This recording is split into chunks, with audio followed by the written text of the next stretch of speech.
दिलजीत दोसांझ की सतलुज ओटीटी से आखिर क्यों हटाई गई है? फिल्म को बैन करने का आखिर मकसद क्या है? इसके पीछे की वजह भी आपको बताते हैं। नमस्कार, बहुत स्वागत है आपका न्यूज़ 18 का डिजिटल प्लेटफॉर्म आप देख रहे हैं। मैं हूं रितु सिंह। दिलजीत दोसांझ की फिल्म सतलुज को लेकर संग्राम है। सिंगर और एक्टर दिलजीत दोसांझ की सतलुज ओटीटी प्लेटफॉर्म ZEE5 से भारत में हटा दी गई है।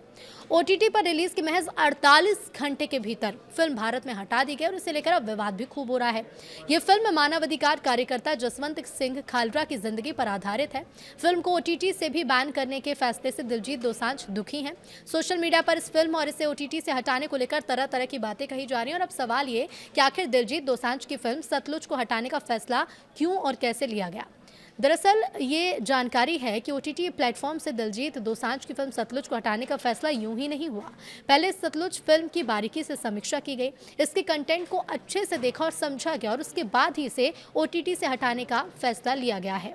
अधिकारियों ने चिंता जताई थी कि फिल्म सतलुज के कुछ हिस्सों का भारत विरोधी तत्व गलत इस्तेमाल कर सकते हैं और सूत्रों से जानकारी यह है कि ओटीटी प्लेटफॉर्म ZEE5 से दिलजीत दोसांझ की फिल्म सतलुज को हटाने का फैसला बारीकी से समीक्षा करने के बाद लिया गया है। अधिकारियों ने चिंता जाहिर की थी कि जो कुछ हिस्सा है इस फिल्म का, इसे भारत विरोधी तत्व गलत इस्तेमाल कर सकते हैं। इसका शुरू में सिनेमाघरों में रिलीज करने के लिए मंजूरी फिल्म की मांगी गई थी, लेकिन जिस रूप में इसे सेंसर बोर्ड के सामने पेश किया गया था उसे मंजूरी नहीं मिली।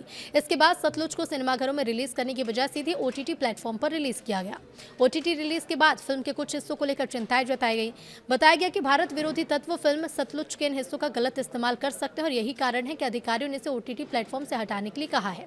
मौजूदा नियमों के तहत सीधे ओटीटी प्लेटफॉर्म पर रिलीज होने वाले कंटेंट के लिए पहले से सर्टिफिकेशन की जरूरत नहीं होती। हालांकि स्ट्रीमिंग प्लेटफॉर्म एक सेल्फ रेगुलेटरी मैकेनिज्म यानी कि खुद नियम बनाने और पालन करने की व्यवस्था के तहत काम करते हैं और संवेदनशील या संभावित रूप से नुकसानदेह कंटेंट के मामलों में सरकार की निगरानी में रहते हैं।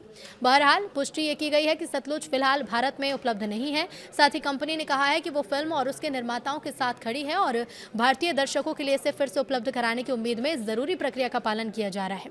लेकिन विवाद क्यों है? तो दिलजीत की फिल्म सतलुज विवादों में है और ये मानवाधिकार कार्यकर्ता जसवंत सिंह खालरा के जीवन और पंजाब में कथित फर्जी मुठभेड़ जैसे संवेदनशील मुद्दों पर आधारित है।